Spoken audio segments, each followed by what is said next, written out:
Recently SBI का एक rule आया है, स्टेट बैंक ऑफ इंडिया का एक रूल आया है, और बड़ा अजीब सा रूल है। उस रूल ये है, हालांकि आया था ऐसा कह सकते हैं अब, लेकिन अभी भी कहीं ना कहीं कंप्लीटली उसको खत्म नहीं किया है।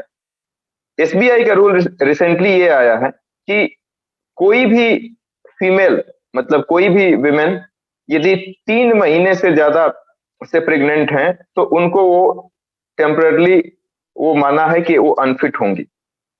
फॉर एग्जाम्पल, किसी ने एसबीआई का एग्जाम क्लियर किया है और वो 3 महीने से प्रेग्नेंट है या 3 महीने से ज्यादा से प्रेग्नेंट है, तो उसको एसबीआई ने ये बोला है कि आप अभी टेम्परेटली अनफिट हैं ज्वाइन करने के लिए। और रूल में ये भी लिखा हुआ है कि आप जब डिलीवरी हो जाएगा उसके 4 महीने के बाद आप आके ज्वाइन कर सकते हैं।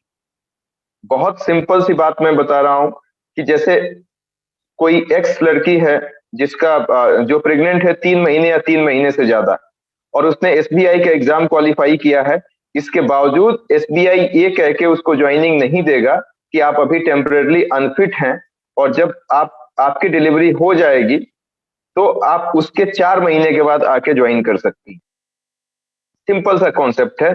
कहा जाता है कि इसके बाद बहुत ज्यादा प्रोटेस्ट हुआ, क्योंकि ये completely discriminatory and prejudicial in nature है कि बच्चा पैदा करना एक नेचुरल प्रोसेस है, रिप्रोड्यूस करना एक नेचुरल प्रोसेस है, और इस हिसाब से आप यदि डिस्क्रिमिनेट करेंगे तो ये किसी भी तरीके से एक्सेप्टेबल नहीं होगा। इतना ज्यादा प्रोटेस्ट हुआ कि लास्ट में एसबीआई को अपने इस रूल को वापस लेना पड़ा। और यहां तक राइटर लिखे हैं कि एसबीआई ने 2009 से ही 2009 से ही इस रूल को इम्प्लीमेंट करने की कोशिश कर रहा था। राइटर ने यहां तक भी लिखा है कि कंप्लीटली खारिज अभी नहीं किया इसको।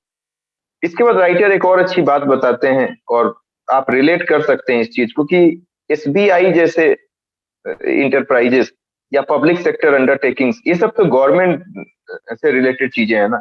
जब एसबीआई और पीएसयू जैसे इंटरप्राइजेस ऐसे रूल्स एंड रेगुलेशंस लगाएंगे, तो आप इमेजिन करिए कि जो प्राइवेट कंपनीज हैं वो कितना कितना ज्यादा डिस्क्रिमिनेटरी पॉलिसी अपनाएंगी फीमेल को लेके। तो यदि सरकारी महकमे में भी ये हालत है, बड़े मियाँ तो बड़े मियाँ छोटे मियाँ सुभान अल्लाह, वो वाली कहानी, कि यदि सरकारी जॉब्स में ही इस तरीके से डिस्क्रिमिनेटरी पॉलिसी अपनाई जाएगी एक पर्टिकुलर सेक्स को लेके, तो आप समझ सकते हैं कि जो प्राइवेट इंटरप्राइजेस हैं उसमें ये मामला कितना ज्यादा तूल पकड़ेगा, कितना ज्यादा आगे जाएगा।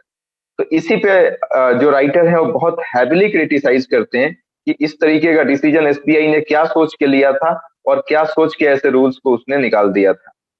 वो दो एग्जाम्पल और भी देते हैं कि इंडियन मैटरनिटी बेनिफिट एक्ट 1961 में आया था और कोड ऑन सोशल सिक्योरिटी 2000 में आया था। इंडियन मैटरनिटी बेनिफिट एक्ट 1961 में आया था और कोड ऑन सोशल सिक्योरिटी 2000 में आया था, जिसमें ये साफ साफ कहा गया है कि विमेन के प्रेगनेंसी को लेके और उसकी प्राइवेसी को लेके हमको प्रोटेक्ट करना है। ये दोनों बिल इस बात की ताकीद करते हैं, इस बात को बताते हैं कि विमेन के प्रेगनेंसी को लेके, उनकी प्रेगनेंसी को लेके और उनकी प्राइवेसी को लेके, इन दोनों को हमें प्रोटेक्ट करना है। मतलब कि this bill is related to the privacy of women related to pregnancy and this bill is related to privacy and pregnancy of women।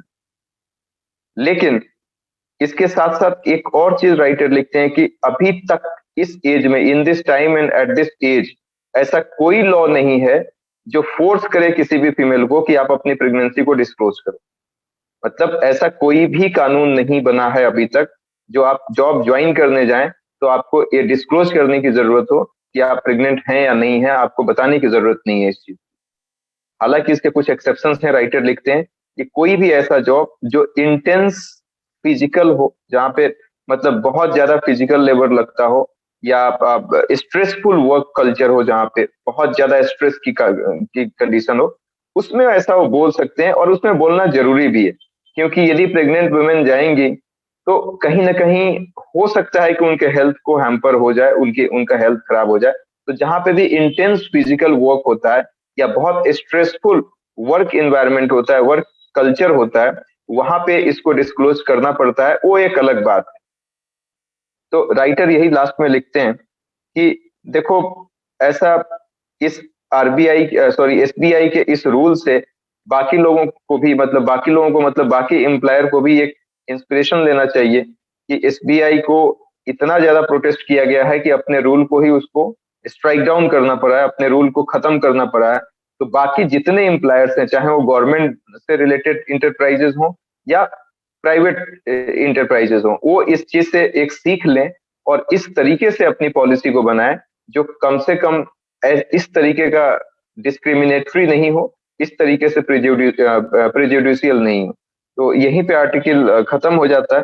हालांकि ये भी कहते हैं कि अनलकली ऐसा नहीं हुआ है अभी तक कि जो प्रेग्नेंट जो फीमेल हैं, जो जाती हैं जॉब के लिए, खास करके प्राइवेट सेक्टर में, कि लोग उनको सेलेक्ट कर लेते हैं। ऐसा नहीं हुआ है। ऐसा नहीं होने के रीजंस बहुत सारे हैं। मान लीजिए कि वो उसको रख लेता है, यदि कोई 2 महीने से या 4 महीने से कोई फीमेल प्रेग्नेंट है और उसको वो रख लेता है, प्राइवेट जॉब वाला, प्राइवेट कंपनी में अप्लाई करती है, रख लेते हैं, तो उसके दिमाग में साफ साफ रहता है कि ये छुट्टी ले लेगी कुछ दिन के बाद, और छुट्टी ले लेगी तो मैटरनिटी बेनिफिट के तहत उसको पैसा भी पे करना पड़ेगा। दूसरी चीज की उसकी प्रोडक्टिविटी कम हो जाएगी, जो उसने जिस एम्प्लॉय को रखा था वो तो काम करेगी नहीं, तो उसको छुट्टी देना पड़ेगा, इससे उसकी प्रोडक्टिविटी कम होगी। तो कहा यही जाता है कि इस वजह से कोई भी बंदा, मतलब जो एम्प्लॉयर है, वो काफी ज्यादा कतराता है। एसबीआई ने भी डायरेक्टली तो नहीं बोला, लेकिन मिला जुला के उसका भी तो यही रूल था कि यदि 3 महीने से ज्यादा कोई प्रेग्नेंट है और वो एसबीआई को ज्वाइन करती है, तो जाहिर सी बात है कि 5 महीने, 6 महीने या 7 महीने या 8 महीने या 9वें महीने में वो छुट्टी लेगी, कुड भी पॉसिबल। तो एसबीआई को तो मैटरनिटी बेनिफिट उसको देना पड़ेगा। तो ऐसा डायरेक्टली एसबीआई ने बोला नहीं है, लेकिन कुछ ना कुछ तो कहानी यही है ना।